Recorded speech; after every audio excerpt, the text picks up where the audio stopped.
à 15 ans, 16 ans, que vous sortez avec elle, c'est ta copine ou c'est pas ta copine, on te prend, on te met en prison. C'est ce que la loi dit désormais. Voilà, il faut que je vous explique pour que ça soit clair dans le... Donc je voulais vraiment demander aux guides religieux d'être nos relais dans les mosquées, aux pasteurs d'être nos relais, aux présidents des jeunes d'être nos relais dans les quartiers, pour sensibiliser les jeunes sur ce phénomène. Parce qu'il va venir dire que non, à Tremousolo, mais elle a 12 ans.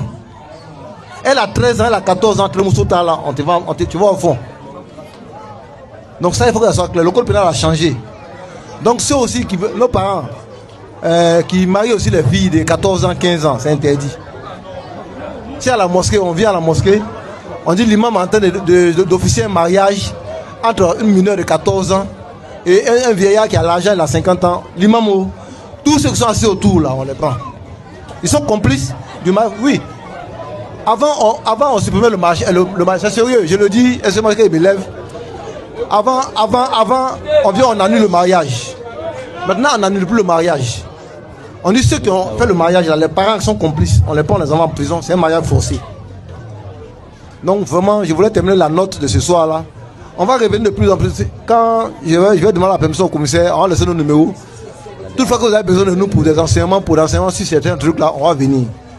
Côte d'Ivoire charia mnugu sigino chani musoka jena na tala soro kafako musoni ye santan nani santan loru fama obimne kibla kasola koni ye jamana sharia liye obanyina imamu fe misirla ani chrétien nyama mnugu be église la ani kamredo nka nyama mnugu be kinda ukono ko ye sarangana gbelenke dimsona carte ukono nolu fama uye tegala mo kan nana fo ka fɔ ko a terimuso lo n'o tala sɔrɔ k'a fɔ ko sungurudennin ye san 12 san 13 san 14 terimusoya ko t'o la o ka minɛ ka taa bila kaso kɔnɔ o b'o fɔ k'o latigɛ ka namara bɔ a la pewu sariya min tun siginin nɔ n'o tun bɛ o baara sugu k'a ye ko baasi t'a la o sariya yɛlɛmana o bi sara tuguni imamuw na minnu bɛ sungurudenninw furu minnu ye san 14 ani san 15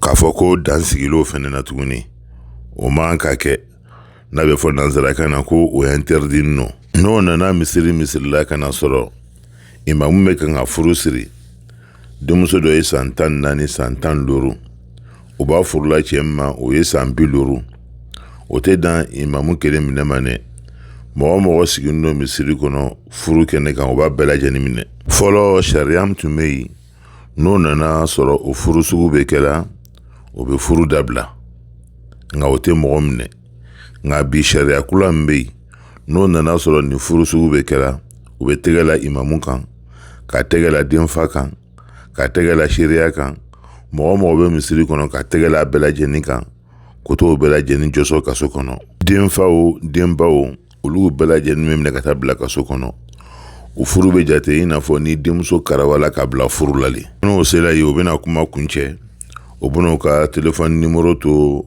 imamuw bolo ni mɔgɔ bɛ fɛ ka kunnafili ɲɛnama sɔrɔ ni kibaruya kan n'o k'olu wele o bɛna ka na o kunnafili ɲɛnama d'o ma o la sisan i bɛna imamu dɔw ye wala silama dɔw o bɛna fɔ ko nin ye sariya ye ala ma sariya min sigi nin ye sariya min ye lɔnnibagaw kumana kan an ka lɔnnibagabaw kumana kan a fɔlɔ ye min ye silamaya ma dan sigi k'a fɔ ko dan de bɛ nin ye ni sungurudennin kan ka furu o si kɔnɔ komi an b'a Aisha radiyallahu anha ale ta kisɛ tɛmɛna ɲamu kan ni musoden tun baluguyala silamaya b'a fɔ ko k'a furu nka an bɛ wagati min na komi bi ala ta ani ala ka ciden ta an t'a to ye mɔgɔ ye nka ni ɲɛmɔgɔw nana ka na ye komi an ka lɔnnibagaw k'a fɔ ɲamu kan k'a fɔ ko ka denmusonin furu si hakɛ dɔ la n'a bɛ kɛ sababu ye ka kɔlɔlɔ se denmuso ma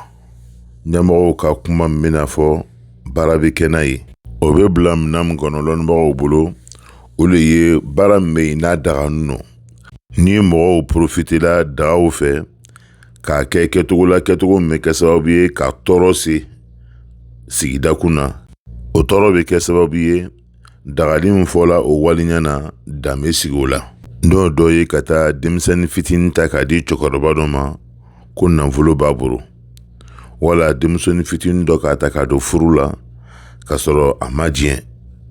An fa a Sheikh Uthaymin ala ma hinana la, a ko ni furu min bɛ kɛ sababu ye k'a siri k'a sɔrɔ a ma lɔn jamanatigiw fɛ k'a fɔ ko nin ye furu min ni baraka an ka kɛnɛ ye. Furu n'a bɛ kɛ sababu ye k'a kɛ k'a sɔrɔ papiye ma k'a la, n'o bɛ kɛ sababu ye ka denw ka hakɛ ani musow ka hakɛ k'o bari k'a se o ma, a bɛ wajibiya k'o baara to yen. Silamɛya nana ka hakɛw latangale ka tila tuguni ka danbew latanga. O la sisan ka baara kɛ ni sariya ye, sariya min ni jamanatigiw y'a sigi, o bɛ kɛ sababu ye ka hakɛw latanga. Denw b'o ka hakɛ sɔrɔ, baw b'o ka hakɛ sɔrɔ. An kan k'an janto nin yɔrɔ la kosɛbɛ. I m'a ye an y'a misiri furu minnu bɛ siri, i b'a lɔn min na k'a fɔ ko jamana t'a reconni tuma dɔw la. N'i taara ka taa cas judiciaires ta, o b'a bila kɔnɔ ko célibataire. E bɛ taa sɔrɔ a dɔw bɛ yen muso 4 muso 3 b'a bolo, den 10 den 20 b'a bolo, mais olu b'i jate min ye ko cɛgana de b'i ye. An fa a Sheikh Uthaymin ala ma hinala la, a b'a yira k'a fɔ ko silamɛ kan k'i cɛ janya ka bɔ fitina ani fɛn min bɛ tɔɔrɔ s'i ma. N'o dɔ ye sariya minnu sigira, i n'a fɔ k'a fɔ k'i bɛ sariyaw dankari, n'o bɛ kɛ sababu ye k'i ladon kaso la. N'o bɛ kɛ sababu ye tuguni den minnu bɛna sɔrɔ a kɔnɔ tuguni, papiye tɛna sɔrɔ o denw la ni mɔgɔ min ye ni sariyaw dankari, parce que i ka furu tɛna jate furu ye, n'o bɛ kɛ sababu ye ka kɔlɔlɔ se den ma don nataw la. Sariya dun nana ad-daruriyatul khams, fɛn 5 bɛ k'olu latanga, ni b'o la ka tila tuguni danbe b'o la. O la silama bɛ yen ne bɛ ɲɛnamaya kala ni jamanaw na, jamana minnu bɛ yen n'o bɛ baara kɛ ni sariyaw ye.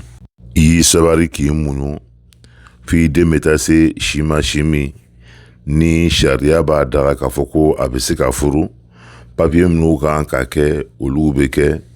O la a ka hakɛ, denw ka hakɛ, olu bɛɛ lajɛlen bɛ sɔrɔ. E min yɛrɛ ye tuguni den fa ye, wala den a ko kalifanin bɛ mɔgɔ min ma, o bɛ kɛ sababu ye tuguni k'i yɛrɛ bɔ kaso la donna ani justice la taga la.